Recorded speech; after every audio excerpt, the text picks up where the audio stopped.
4:45 p.m. I just finished my lecture for 2 days and it's running.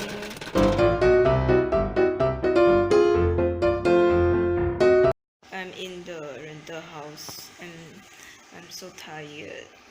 I drove 2 hours from my house and then I have 3 hours introductory lecture and I'm gonna cook, bath, take a nap and then have a lot of study to do.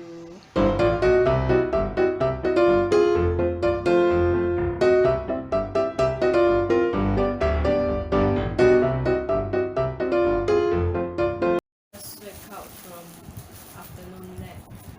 I slept like 30 minutes and then I have a lot to study. Before I study, I'm gonna see how the bioscience t-shirt looks like.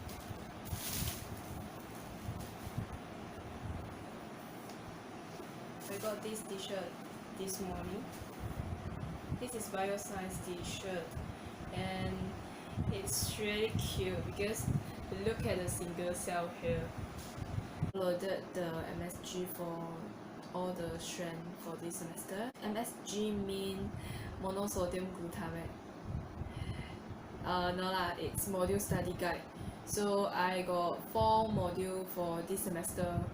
It's human anatomy, which is a lot of SDL to do. SDL is self-directed learning, and then we got clinical immunology and viral pathogen, and what else? Neuroscience and respiratory disease, and another strand is practical. It's 12:15 a.m. right now and I'm so tired. I'm gonna sleep in a moment. And I just done my exam for the scholarship for accommodation in the UK and I haven't done my study for the anatomy slide for tomorrow. I have to wake up earlier in the morning class. The class is at 9 a.m. and then please subscribe to my channel if you like my video and bye bye.